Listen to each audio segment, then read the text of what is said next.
If there was any doubt whether or not God exists, I think we now have our answer. The director of Star Trek and Star Trek Into Darkness, J.J. Abrams, will now be directing Star Wars Episode 7. This is very exciting news. I'm very happy that they chose J.J. Abrams. The man is one of the most creative thinkers and directors in film today. The man is super creative. The man knows how to tell a good story. He finds good ways to connect with the viewers that are watching his films. The man really is a genius. For those of you that don't know who J.J. Abrams is, I have to ask you, what is wrong with you? J.J. Abrams, he's been on projects like Cloverfield, Super 8, Star Trek Into Darkness, and now Star Wars Episode 7. The past Star Wars films have been all about war and, with, a love story here or there, but pretty much it's been all about war. And don't get me wrong, that's cool and everything, but I think fans want more than just a war story. We want a story that can actually mean something, that can be relevant, that can be exciting to watch. 10 years ago, Star Trek had kind of faded into oblivion, and a few years later, J.J. Abrams came back and said, no, I want to make a science fiction film. I want to use Star Trek as a template. He has revived the entire Star Trek saga and has made Star Trek relevant again. And people are even starting to talk, hey, these great movies, we want to see new Star Trek television shows.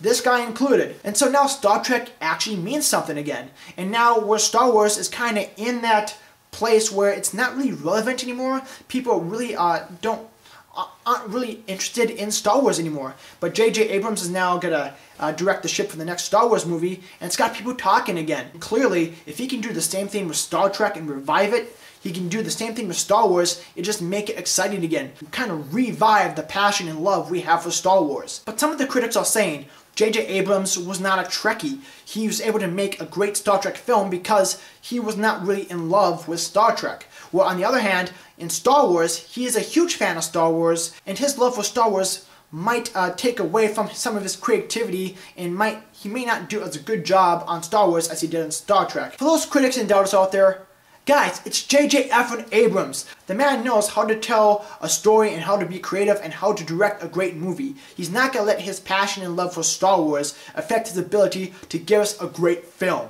It looks like now Star Wars is trying to do what Star Trek has done and to try to become relevant again, try to become a bigger part of history and to still be popular and yet still tell great storytelling. Not only with J.J. Abrams directing this next movie, but also making a video game that is rumored to be rated M for mature.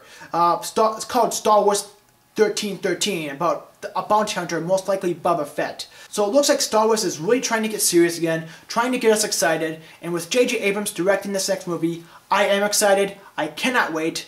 But now, the only thing bad about this is that it's Disney, Star Wars, J.J. Abrams, all together, and there's going to be a bunch of secrets, and we're not going to know anything for at least 2 years. We got to wait 2 more years before we know anything, and that sucks. That hurts right here. I want details. I want scoops. I want to know what the story's going to be about, but we're not going to know anything now because with these 3 forces coming together, you just know that, yeah, we're not going to know anything. They're going to protect that story like Fort Knox. What do you guys think? Are you guys excited? Do you have concerns? Let me know in the comment section below.